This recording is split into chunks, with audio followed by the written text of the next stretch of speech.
नमस्कार. मी ॲडव्होकेट किशोर पाटील. जाणून घेऊया कायदा या आपल्या युट्यूब चॅनलवरील पुढील व्हिडिओमध्ये आपले स्वागत आहे. मित्रांनो, आजच्या व्हिडिओमध्ये आपण सरपंच उपसरपंच यांच्या विरुद्ध जर तुम्हाला अविश्वास ठराव आणायचा असेल तर तो अविश्वास ठराव आणत असताना सरपंच आणि उपसरपंच यांच्याकडे जे काही बहुमत असेल आणि ज्यांना अविश्वास ठराव आणायचा असेल, ज्यांच्याकडे जे बहुमत असेल, तर यामध्ये काही वेळेस मतभेद असतात आणि मतभेद असल्यामुळे अविश्वास ठराव दाखल करताना एकूण किती सदस्य संख्या आवश्यक आहे आणि मंजूर होताना किती सदस्य संख्या आवश्यक आहे. त्यानंतर महत्वाची गोष्ट अशी की जर तुम्ही सुरुवातीला अविश्वास प्रस्ताव सरपंच किंवा उपसरपंच यांच्या विरुद्ध दाखल केला आणि त्यामध्ये जर तुमच्याकडे आवश्यक बहुमत नसेल, म्हणजे सह्या करताना किंवा अविश्वास प्रस्ताव सुरुवातीला दाखल करताना जर जनतेतून सरपंच असेल तर आता नवीन अमेंडमेंट नुसार दुरुस्तीनुसार आता 2/3 बहुमत तुम्हाला आवश्यक असतं आणि जर त्याला मंजूर करायचं असेल तर 3/4 बहुमत आवश्यक असतं. परंतु तुम्ही दाखल करताना जर तुमच्याकडून नजरचुकीने म्हणा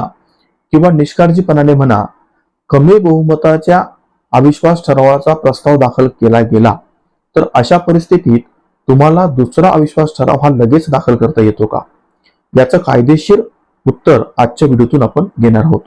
मित्रांनो, व्हिडिओला सुरुवात करण्या अगोदर तुम्ही जर आजपर्यंत आपलं चॅनल सबस्क्राईब केलं नसेल किंवा तुम्ही जर आज पहिल्यांदा आपल्या चॅनलला भेट दिली असाल तर ते चॅनल आज रोजी लगेच सबस्क्राईब करा,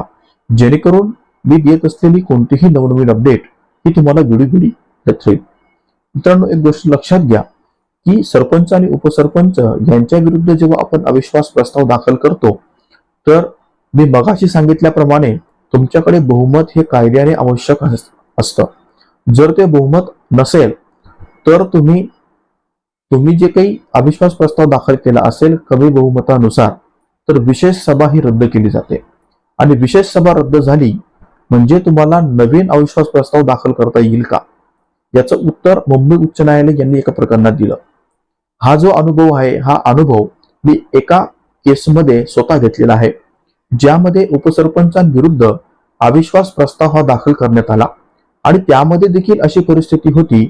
की पहिला अविश्वास प्रस्ताव दाखल करताना जे काही आवश्यक बहुमत होतं 2/3 त्याच्यापेक्षा एक संख्या ही कमी होती आणि तो अविश्वास प्रस्ताव दाखल केल्यानंतर तहसीलदार यांनी विशेष सभेचं आयोजन केलं, त्याची नोटिसा काढल्या आणि ज्या दिवशी विशेष सभा होती त्या दिवशी तहसीलदारांना असं दिसलं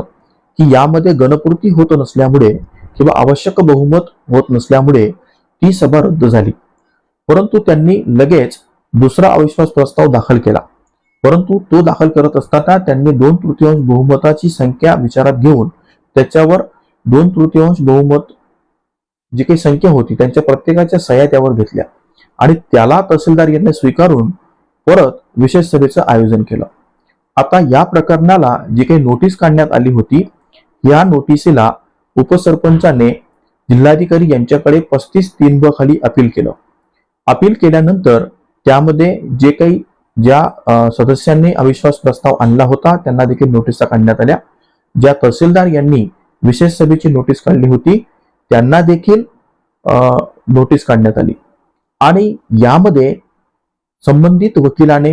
त्या कोर्टाला मिसगाईड करून अंतरिम जो काही आदेश होता तो मिळवून घेतला. तो आदेश काय होता? तो आदेश असा होता की विशेष सभेचं जी मीटिंग होती तर ती त्यांनी या आदेशाचा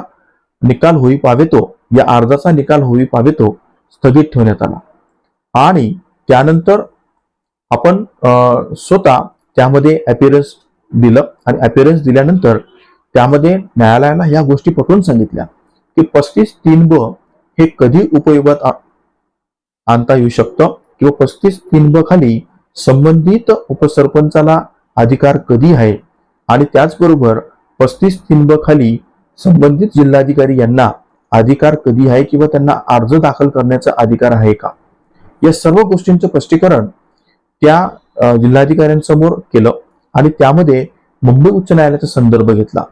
मुंबई उच्च न्यायालय यांनी एका प्रकरणात असा निकाल दिला होता की जर विशेष सभा किंवा अविश्वास प्रस्ताव हा जर तांत्रिक कारणाने जर तो रद्द झाला असेल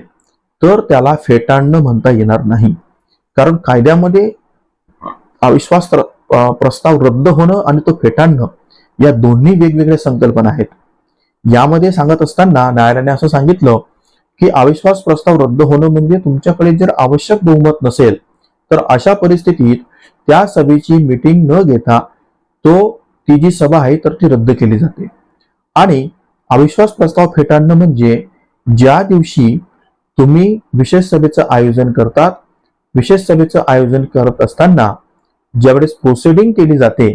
म्हणजे जे काही नियम असतात की अविश्वास प्रस्ताव संदर्भात कोणाला काही म्हणायचं आहे का, तुम्हाला मतदान हे हात उंचावून घ्यायचं आहे का गुप्त मतदान पद्धतीने करायचं आहे, तर असे जे काही ही प्रोसिजर ऍक्सेप्ट असतो तर तो केल्यानंतर जेव्हा आवश्यक बहुमत म्हणजे 3/4 बहुमत त्या ठिकाणी मिळत नसेल तर अशा परिस्थितीमध्ये तुम्हाला तो जो अविश्वास ठराव आहे किंवा प्रस्ताव आहे तो फेटाळला जातो. आणि दुसरी महत्वाची गोष्ट अशी की जिल्हाधिकारी यांच्याकडे जाण्यासाठी 35(3) खाली अधिकार जो आहे तो फक्त अविश्वास प्रस्ताव हा मंजूर झाल्यानंतर किंवा सरपंच किंवा उपसरपंचांचे पद म्हणजे त्याचं सरपंच पद किंवा उपसरपंच पद हे जोपर्यंत रद्द होत नाही किंवा रिक्त होत नाही तोपर्यंत त्याला 35(3) खाली संबंधित जिल्हाधिकारी यांच्याकडे अपील करण्याचा कोणताही अधिकार कायद्याने राहत नाही. आणि याच मुंबई उच्च न्यायालय यांनी त्या प्रकरणात असं सांगितलं की जर अशी सभा रद्द झाली असेल तांत्रिक कारणाने, तांत्रिक दृष्ट्या जर ती सभा रद्द झाली असेल पहिली, तर सदस्यांना दुसरा अविश्वास प्रस्ताव हा दाखल करण्याचा अधिकार असतो.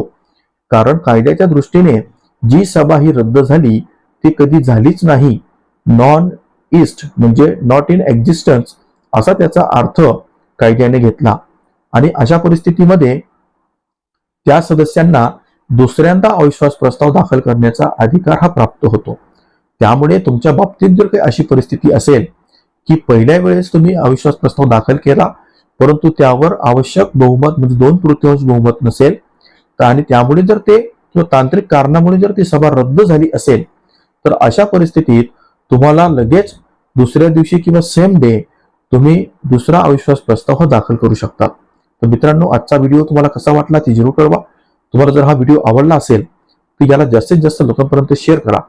आणि तुमचे जर काही वैयक्तिक कायदेशीर प्रश्न असतील तर ते तुम्ही मला आपल्या